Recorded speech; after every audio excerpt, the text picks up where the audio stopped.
Sylhet BNP বণিক শ্রেণী ও নব্য সুবিধাভোগী চক্রের কাছে বন্দী হয়ে পড়েছে অভিযোগ করে এদের কাছ থেকে দলকে উদ্ধারের দাবি জানিয়েছেন সংগঠনটির বেশ কয়েকজন নেতা। সোমবার দুপুরে সংবাদ সম্মেলন করে কেন্দ্রীয় নেতাদের কাছে এমন দাবি জানানো হয়।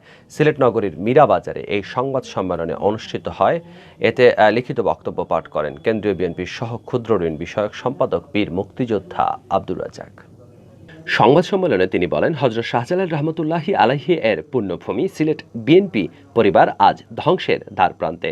বিরাজমান সমস্যার সমাধান না হলে সিলেট বিএনপি পরিবার যে ক্ষতির সম্মুখীন হবে তা আর পূরণ করা যাবে না। রাজ্জাক বলেন, চক্ষু বন্ধ করলেও প্রলয় রোধ করা যায় না। বিগত ৩-৪ বছর থেকে সিলেট বিএনপি পরিবারে চরম বিশৃঙ্খলা বিরাজ করছে।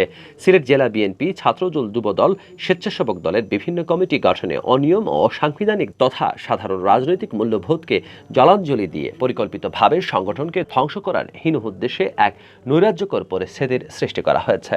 ছাত্রদল গঠন প্রক্রিয়ায় কলেজ বিশ্ববিদ্যালয়ের মেধাবী ছাত্রদেরকে বাদ দেওয়া হয়েছে।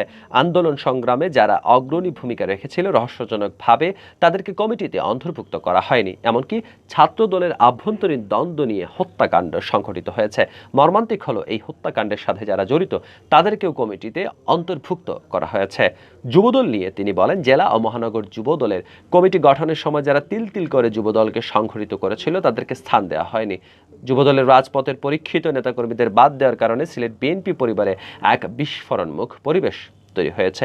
এমত অবস্থায় সিলেটের 4 জন কেন্দ্রীয় নেতা মাঠ পর্যায়ে সর্বস্তরের নেতাকর্মীদের চাপে পদত্যাগ করেন। পরবর্তীতে মহাসচিবের আশ্বাসের প্রেক্ষিতে নেতৃবৃন্দ পদত্যাগ থেকে সরে দাঁড়ান, কিন্তু দুর্ভাগ্যজনকভাবে কেন্দ্রীয় নেতৃবৃন্দ তাদের প্রদত্ত প্রতিশ্রুতি পালনে ব্যর্থ হন। কেন্দ্রীয় বিএনপি নেতা আব্দুর রাজ্জাক বলেন, সর্বশেষ সিলেট জেলা মহানগর স্বেচ্ছাসেবক দলের কমিটি ঘোষণা করা হয়েছে। এখানেও আমরা লক্ষ্য করলাম যারা রক্ত ঘামের বিনিময়ে স্বেচ্ছাসেবক দলকে বিএনপির ভ্যানগার্ড হিসেবে তৈরি করেছিল তাদেরকেও কমিটি থেকে বাদ দিয়ে বিএনপিতে পদধারী কিছু লোকদের কমিটিতে স্থান দেওয়া হলো। ফলশ্রুতিতে স্বেচ্ছাসেবক দলের মহানগর ও জেলার বেশিরভাগ নেতাকর্মীর রাগে ও ক্ষোভে পদত্যাগ করতে বাধ্য হয়েছেন। এ সকল বিষয় পর্যবেক্ষণ করে আমরা বিএনপি পরিবার অত্যন্ত দুঃখিত ও মর্মাহত। বিগত 3-4 বছর থেকে সিলেট বিএনপি পরিবারে চরম বিশৃঙ্খলা বিরাজ করছে। সিলেট জেলা বিএনপি, ছাত্রদল, যুবদল, স্বেচ্ছাসেবক দলের বিভিন্ন কমিটি গঠনে অনিয়ম, অসাংবিধানিক তত্ত্ব সাধারণ রাজনৈতিক মূল্যবোধকে জলাঞ্জলি দিয়ে পরিকল্পিতভাবে সংগঠনকে ধ্বংস করার হীন উদ্দেশ্যে একটি নৈরাজ্যকর পরিস্থিতি সৃষ্টি করা হয়েছে। ছাত্রদলের কমিটি প্রক্রিয়ায় কলেজ বিশ্ববিদ্যালয়ে মেধাবী ছাত্রদের বাদ দেওয়া হয়েছে।